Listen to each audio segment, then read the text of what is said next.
उस इम्तियाज शेख की भी करनी चाहिए जिसके ऊपर चार्ज लगे थे। उसको भूल जाता है मीडिया।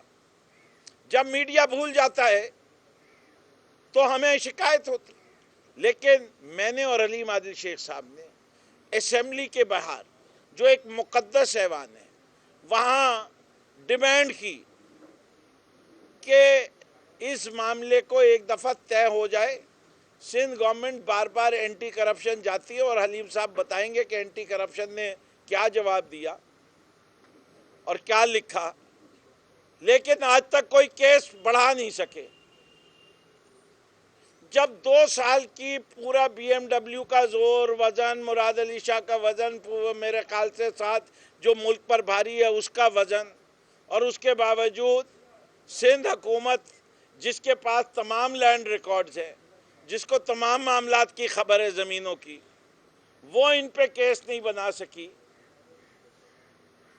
तो ये नैब की सिर्फ कंप्लेंट को प्रोसेस करने को इतनी क्यों हवा दी जा रही है? क्या ये कोशिश की जा रही है कि इक्वेट किया जाए किसी चीज से? भाई, पाकिस्तान तहरीक इंसाफ वो जमात नहीं है जो कहेगी मुझे क्यों निकाला। जो शख्स पाकिस्तान तहरीक इंसाफ में आता है और इस पार्टी का मेंबर बनता है, उसको पता है कि इस पार्टी के लीडर ने बाकायदा ऐलान किया है कोई करप्शन करेगा वो पार्टी में नहीं रहेगा, कोई मुल्क में करप्शन करेगा वो भी नहीं रहेगा। और इसका सबूत तो कल ही दिया है। एक ऑडियो रिकॉर्डिंग आई है, केपी में एक्शन हो गया है। हमारे यहां ये वाले नहीं है कि मिस्टर 10% और 90% के बीच में जो लोग चल रहे हैं, हर किसी ने अपनी परसेंटेज मुकर्रर कर ली है। और सिंध गवर्नमेंट में जो काम होता है उसके अंदर 52% रिश्वत जाती है, ये भी पता है। ऊपर भी मीडिया को तवज्जो देनी चाहिए कि कितना परसेंटेज किस डिपार्टमेंट लेता है एक बिल के प्रोसेस होने में, ऑडिटर जनरल से लेके बिल पास करने के लिए।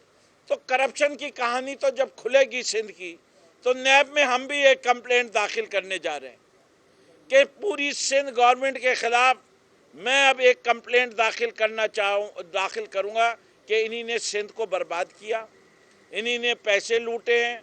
और मैं देखता हूं कि अब नैब सिंध जो है वो क्या एक्शन लेगी। हम बतौर पाकिस्तान तहरीक इंसाफ को इस इंक्वायरी को वेलकम करते हैं, हमें परेशानी नहीं है। और जब हम जुडिशल इंक्वायरी के लिए सामने पेश कर रहे हैं, लेकिन मीडिया ट्रायल को कंडेम करते हैं।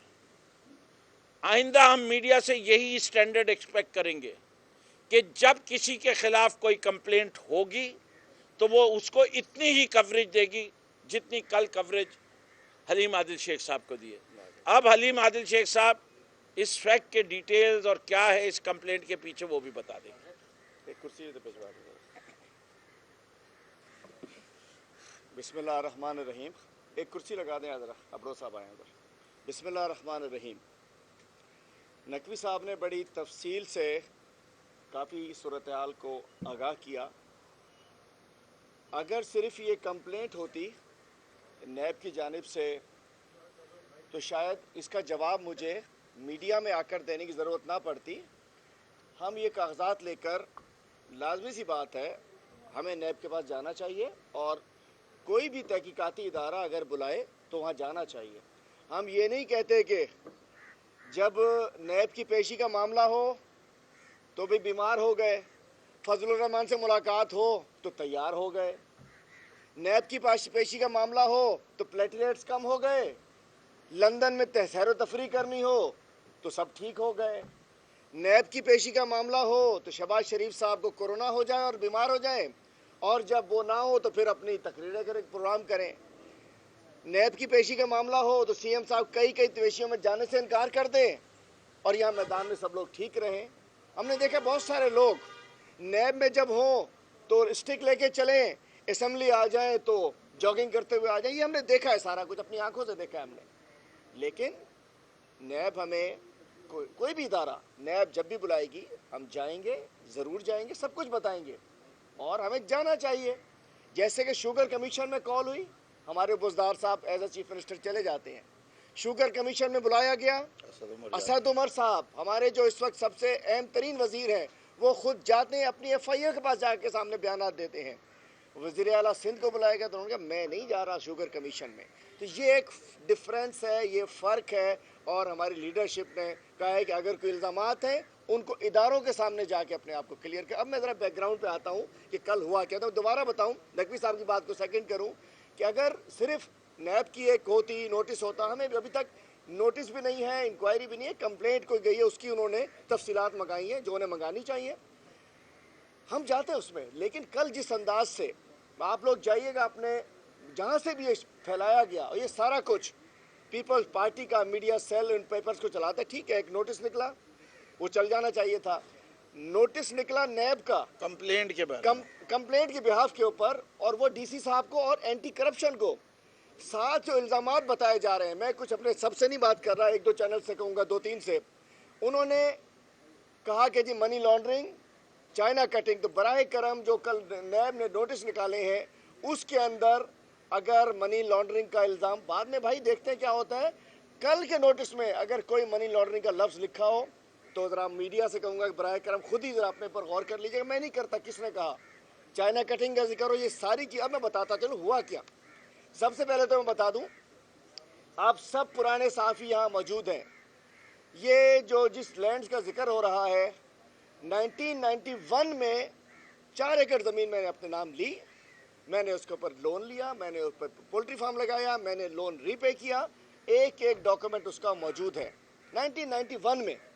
उसके बाद ये 256 एकड़ जो ज़मीन हवाले कर दी कि सारी जहान की इकट्ठी करके, मेरी सिर्फ 4 एकड़ ज़मीन जो मेरे नाम है, बाकी जिसकी ज़मीन है, जहाँ तक कि जी मेरा मुझे कुछ नहीं, मुझे मालूम है उसका भी एक एक पेपर लीज़ है, मतलब लीज़ लैंड्स हैं जिनको के 99 के लिए सिंध हुकूमत को, गवर्नमेंट को, रेवेन्यू डिपार्टमेंट को अप्लाई किया गया कि जी 99 करके दी जाए। फ़र्क क्या हुआ, और ये 13 केसेस सिंध हाई कोर्ट में मौजूद है। चूँकि वो लोग तो नहीं आ सकते जिनको उन्होंने सारे जहान को फिट किया हुआ है, वो लोग तो जो मीडिया में नहीं आ सकते, चूँकि खबरें भी सिर्फ मेरी चली है। सारे जहान का दर्द हलीम आदिल शेख के जिगर में डाल दिया उन्होंने। तो बताना चाहता हूँ कि 13 केसेस हैं, और इसके साथ है कि जी 99 कर दो।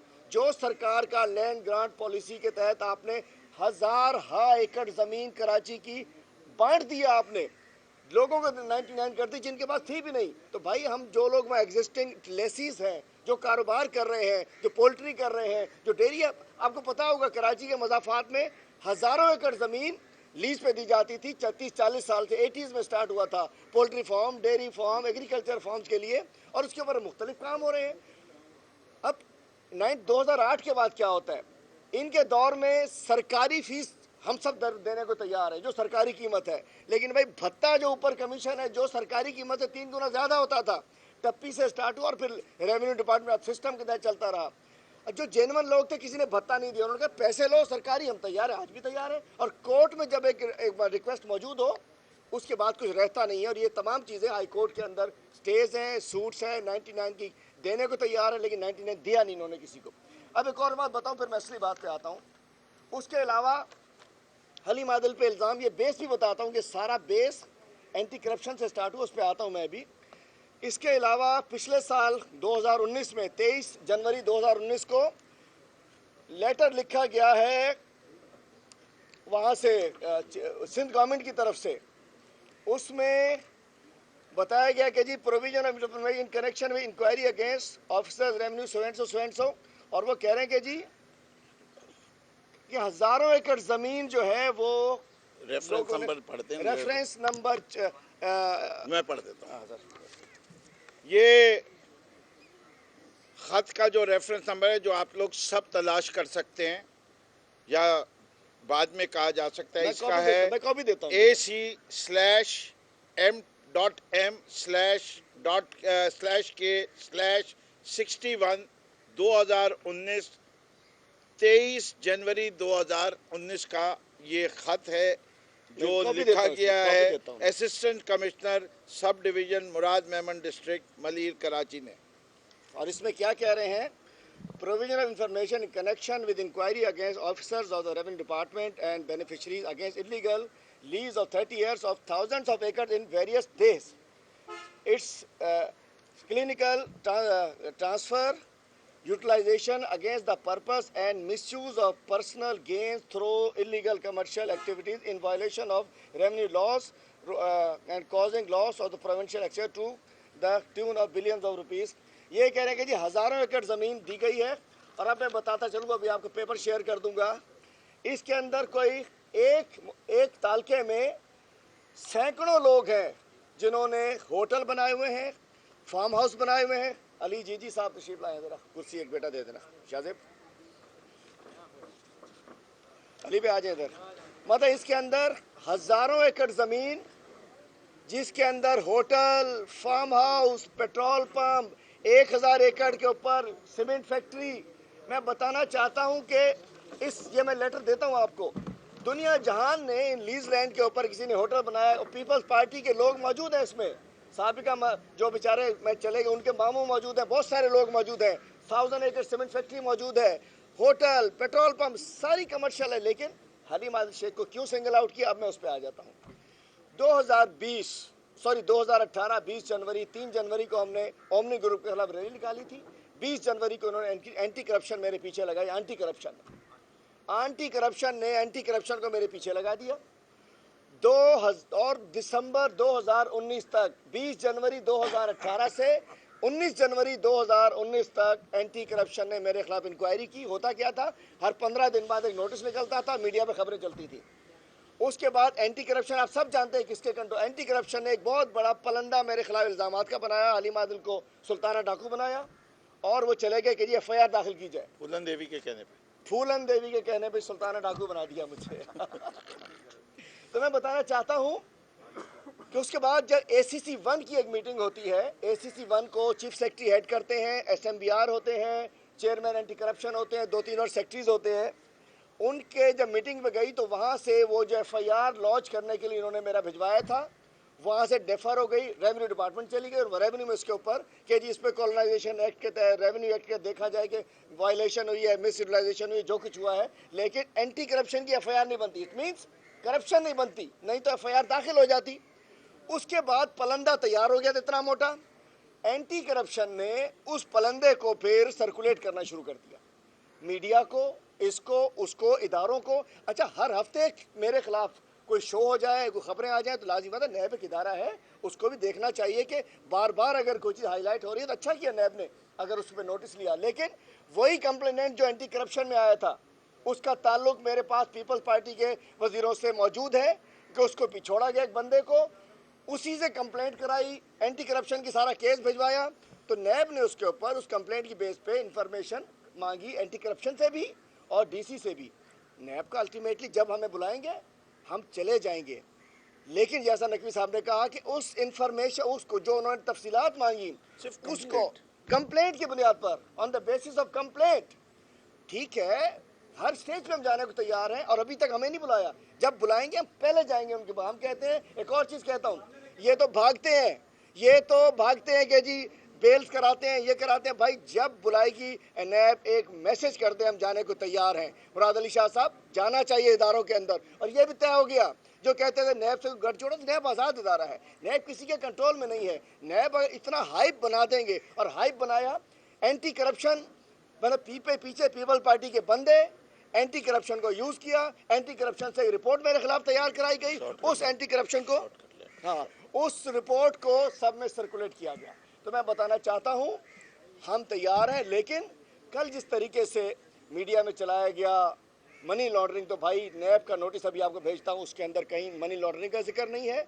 चाइना कटिंग, अरे भाई चाइना कटिंग शहरों में होती है, सैकड़ों एकड़ ज़मीनों में चाइना कटिंग नहीं होती। दूसरी जानिब भी हज़ारों एकड़ पे लोग मुख्तलिफ काम कर रहे हैं, किसी के खिलाफ ना एंटी करप्शन ने रिपोर्ट बनाई, ना किसी के खिलाफ केस भेजा, ना किसी के लोग मीडिया में चलाया। आपको देता हूँ, ये भी बताइए हज़ारों एकड़ लोग क्या क्या कर रहे हैं वहाँ, ठीक है, और ये 99 करके दिया गया। दूसरी जानिब तो अल्हम्दुलिल्लाह हमारा दामन साफ़ है, हमने आज मीडिया के सामने अपने आप को पेश किया है। नैब के बुलाएंगे वहीं जाएंगे, लेकिन यहाँ हमने जो आ जाए मीडिया में जिस अंदाज से, कल से मैं 24 घंटे मैं भी समझ रहा था मैंने क्या कर दिया। तो अल्हम्दुलिल्लाह अगर इतना मैं वीक होता, वीक विकेट पे होता था। आप सब जानते हैं 30 साल से ये फॉर्म्स मौजूद है, ये ज़मीन मौजूद है, हम यहाँ काम कर रहे हैं, 30 साल से हम यहाँ मुन्नी मौजूद हैं। बेगम भी जिंदा है अभी तक। अल्हम्दुलिल्लाह। अच्छा जी, मुन्नी बेगम का अक्सर इल्ज़ाम लगाते हैं, अल्हम्दुलिल्लाह मुन्नी बेगम बाकायदे हयात हैं। मुन्नी बेगम से गो के डायरेक्टली मैंने कुछ नहीं लिया, लेकिन हमारे कज़न जो उन्होंने ज़मीन बेची, तो मुन्नी बेगम बाकायदे हयात हैं। भाई पूछ लो मुन्नी बेगम से। और जिस शख्स की जो अच्छा हम पे जो मैंने बताया कि हाई कोर्ट जो जिसने इल्ज़ाम लगवाए, उस शख्स के खिलाफ सेशन कोर्ट, हाई कोर्ट, सारे कोर्ट फैसले दे चुके हैं कि उन्होंने ज़मीन बेची थी और झूठे थे। तो हमारे अल्हम्दुलिल्लाह हाथ साफ है। अब मैं आता हूँ JIT में। आज उज़ैर बलोच तो सब जिक्र कर रहे हैं, निसार मुराई को बंद कर दिया गया, जुल्फ़िकार मिर्ज़ा पे लाके लॉक कर दिया गया है। आज फिशरीज़ की सूरत हाल निसार मुराई से ज़्यादा ख़तरनाक है। नया जो चेयरमैन फिशरीज़ लगा, आप सब जानते हैं कि किसका वो बंदा था, और उसने आते ही 48 करोड़ पहले 4 महीने में फिशरीज़ के अकाउंट से निकाले। फिशरीज़ का इस वक्त चेयरमैन ख़त्म हो चुका है, इल्लीगली वहाँ बैठा हुआ है। इस 3 साल के अंदर 60 करोड़ तकरीबन जो है वो सालाना उसकी रिकवरीज होती हैं। 1 अरब 80 करोड़ फिशरीज़ के अंदर आया है, जो कि करप्शन की नज़र हो चुका है। फिशरीज़ में गरीब जो, इसके लिए अलग एक प्रेस कॉन्फ्रेंस करेंगे। तो मैं कहता हूँ JIT को, जैसा हमने कहा कि इसके ऊपर जुडिशल कमीशन बनना चाहिए, तो फिशरीज़ में 25% कमीशन करप्शन में छुटा था, आज 100% करप्शन हो रही है। माइंस डिपार्टमेंट में सैकड़ों लीजेस दी गई है। पिछले दिनों सैकड़ों लीजेस माइंस में, ठट्ठा में, जामशोरों में दी गई हैं, और एक एक लीज होल्डर से 20-20 लाख रुपए लिए गए हैं। एक एक मीटिंग में 200-200 लीज नकवी साहब दी गई हैं। अब ये तमाम चीज़ें इंशाल्लाह, जैसे नकवी साहब ने कहा, हम जाके हम भी नैब में इंशाल्लाह सबकी कंप्लेंट करेंगे। हेल्थ पे हम बात करते रहे, हम इस पर ये 2 फिशरीज़ और वो बता दिया। और दूसरा मैं कहता हूँ JIT के ऊपर जुडिशल कमीशन हम अपील करते हैं। और मैं दोबारा रिपीट करता हूँ कि भाई आइए, मलीर में जो कुछ हुआ, एक जुडिशल इंक्वायरी बेशक बड़े लेवल के ऊपर JIT बन जाए, जजेस की सरबराही में। मलीर को बिस्मिल्लाह कीजिए, शुरुआत मुझसे कीजिए। उसके बाद जो 1000 एकड़ मलीर में बांटी गई, 1000 एकड़ इन्होंने कौड़ियों के दामों, जाली तरीके से, जाली चलानों पे, मुख्तलिफ अंदाज से जो इन्होंने लीज करके दी है। मैं कहता हूँ असली जो लोग मांगते थे, जो लीजी बैठे, उनको 99 नहीं दी गई। तो एक मलीर के इशू के ऊपर, मलीर और मुजाफात, जामशोरों वगैरह सारे जहाँ कार्रवाइयाँ डली हैं, अब मलिक रियाज को कैसे दी, सबसे बड़ी बात तो ये है, बात सारी ये है कि सबसे बड़ा डाका जिसको सुप्रीम कोर्ट ने भी माना, वो कौन अफसरान थे जो मुलव्विस से मलिक रियाज को जमीन देने पे, उनके बारे में वो कौन सा वजीर था जिसने मलिक रियाज को जमीन दी कौड़ियों के दाम, किसके कहने पे दी? क्या वो ताने बाने जो जरदारी फैमिली पे JIT बनी है उसमें नहीं है? उन अफसरान के बारे में नैब सिंध को फौरी तौर पे एक्शन लेना चाहिए, और मेरे लिहाज से तो मलिक रियाज पे भी लेना चाहिए। इससे कि जो फ्रॉड मलिक रियाज ने किया है, क्या उसने फाइन देने की बात की और उससे ज्यादा जो है कीमत लोगों से वसूल कर रहे डेवलपमेंट चार्जेस पे। कराची के शहरियों को बार बार कितनी बार कत्ल किया जाएगा? ये सिंध हुकूमत जो है जालिम हुकूमत है, पूरे सिंध को इसने तबाह किया है, और ख़ास तौर पे इन्हीं कराची को टारगेट बनाया हुआ है कि कराची को तबाह करके रहेंगे।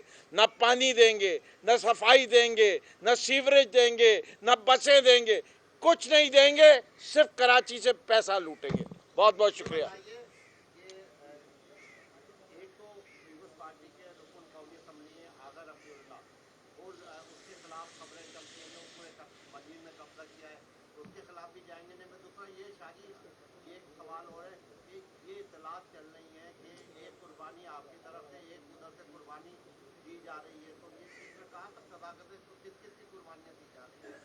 देखिए जी, बात ये कुर्बानी का मौसम बड़ा ज़बरदस्त है। ईद कुर्बा भी आ रही है सामने। जो ज़्यादा बड़ी कुर्बानी होती है, जिसके पास माल ज़्यादा होता है, वो बड़ी वाली कुर्बानी करता है। ये तो छोटे PTI वालों के पास जो होगी वो छोटी मोटी होगी, उनकी बड़ी होगी। मेरी तो दुआ है कि सबसे बड़ी कुर्बानी इस मुल्क में 2 हैं। जिसके साथ जरदारी लगा हुआ है और शरीफ लगा। मैं तो दुआ कहूँ कि अल्लाह मियाँ इनको जल्द से जल्द इनके कैफर किरदार तक पहुँचाए। इससे कि जरदारी वो शख्स है जिसने 11 साल जेल में गुजार के अपने आप को जो है वो ये कहलवा दिया कि मैं तो मुजरिम साबित ही नहीं हुआ। उसके लिए जो उसका कारिंदा फारूक नाइक साहब हैं, जो उनके वकील हैं, जो महारत रखते हैं, कभी वो जज को बीमार करेंगे, कभी वो खुद बीमार होंगे, कभी विटनेस गायब होगा, कभी विटनेस बीमार होगा, उन्हीं ने कोई केस चलने नहीं दिया। और जिन जज साहब ने फैसला किया, जज साहब 11 साल जराइम की सज़ा थी, लेकिन अगर वो सज़ा दे देते आप तो वो नाअहल हो जाता और ये मुल्क आज़ाद हो जाता। बस छोड़े पर्सनल राहुल भाई ये बताइएगा, हबीब जान बलोच जो है दावा कर रहे हैं कि पीटीआई को ग्राउंड उन्होंने बना के दिया, पीटीआई जो है लियाकत से जीती और इस वक्त भी 3 गुजरा जो है उनसे रास्ते में। वो कहते हैं अगर पीटीआई को हम सपोर्ट नहीं करते तो कराची में ना उनका ग्राउंड बनता ना वो धरने दे सकते। इस हवाले से क्या कहेंगे आप? माशाल्लाह जी, बड़ी बड़ी अच्छी बातें होती हैं इस मुल्क के अंदर। वो जो हमारे बिलावजह भुट्टो साहब हैं, वो कहते हैं प्राइम मिनिस्टर सेलेक्टेड है और उसी इलेक्शन के तहत वो जीत के आए, वो इलेक्टेड हैं। क्या माशाल्लाह जहानत का अंजाम है। कोई कहते हैं कि जी एमक्यूएम को ख़त्म किसी और ने किया पीटीआई के लिए। तो दुनिया में हर आदमी दिखाता है कि मैं कितना बड़ा पहलवान हूँ। असली पहलवान तो हम थे जिन्होंने मैदान में जंग लड़ी थी। जो कह रहे हैं कि लियारी से हमने जितवाया एमएनए आपसे सवाल जो मैं लियारी हबीब जान लियारी के एमएनए को शक्ति शाह को हमने जितवाया, मतलब वो जीत ऐसा कोई सदाकत नहीं। अरे भाई, शकूर शाद को तो उन्हें जलवाया, मान लिया। बिलावल भुट्टो को किसने हरवाया तीसरे नंबर पे आने में? भाई जितवाता है आदमी तो भाई किसी और को जितवा देता। शकूर शाद को क्यों जितवाया और कैसे जितवाया? क्या उन्हीं ने आके बैलेट डलवाए थे? हम जब इलेक्शन लड़ते हैं एक मैनिफेस्टो पे लड़ते हैं, अपना पॉइंट ऑफ व्यू देते हैं। लियारी के अवाम ने इस दफ़ा जो है पीपल्स पार्टी को उसके जुल्म की वजह से रद्द किया और मुझे पूरी उम्मीद है कि जिस तरह पाकिस्तान से सुकड़ सुकड़ सुकड़ के सिर्फ अंदरून सिंध रह गई है, अब इंशाल्लाह वहाँ भी नहीं रहेगी। जी